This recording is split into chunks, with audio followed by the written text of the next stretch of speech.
pie with almond milk. He arrived at the flagship studio of the Ajoy Yoga Empire. Casey opened the studio every morning.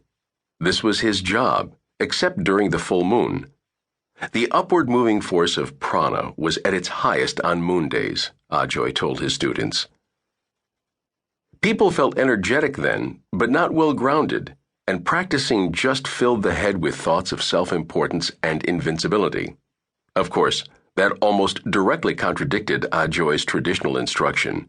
Usually, he puffed up his students and made them feel like superhumans, avatars of Shiva, the destroyer on Earth. It was a veritable wind farm of ego energy in there most days. Casey didn't catch the disconnect or the manipulation. Critical thinking had never been his major. Ajoy made a lot of money off guys like him. In lieu of pay, Casey got a free morning class, plus discounts on level 1 teacher training in Encinitas, which he was on the waiting list for, and further along, advanced teacher training in Costa Rica, which happened only twice a year and took only 40 of the most committed Ajoy yoga students. It was Casey's fondest dream to unearth the great yoga secrets hidden within the Ajoy pyramid.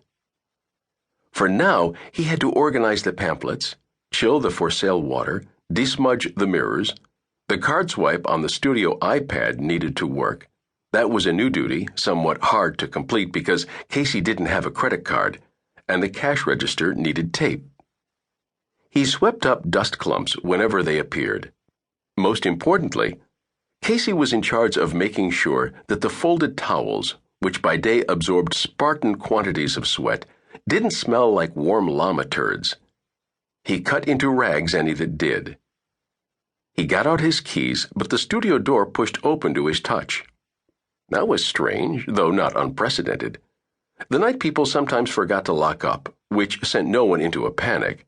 There wasn't much to steal other than a few rubber plants, several hundred copies of Ajoy's ghost-written 2-volume autobiography, and a box of coconut water containers.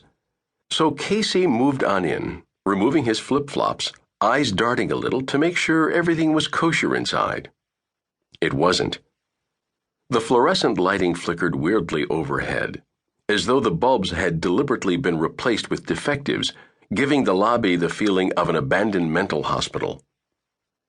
A recording played in a loop on the sound system. The music sounded dark and low. A voice, male and deep, chanted, Om, Om, Om.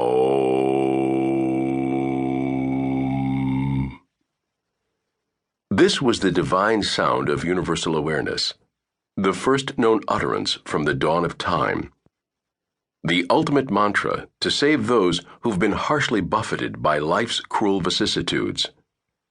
But now it sounded as ominous as a visit from the devil himself. Casey gulped a little. He noticed a large black arrow in masking tape on the floor, pointing toward the big studio. The lights were flickering madly now, almost as if they sensed his presence. The voice that filled the space seemed to grow deeper and louder still. Om, Om, Om. Casey walked carefully and with excellent posture toward the big room. He passed through the beaded curtains.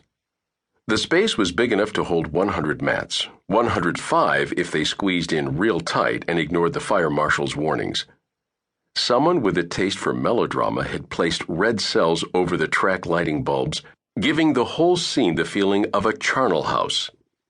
The chanting continued. Against the back wall, in front of the mirrors, sat Ajoy's velvet throne.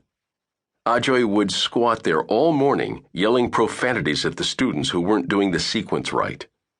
Anyone who dared touch the chair without his permission risked banishment from the studio forever.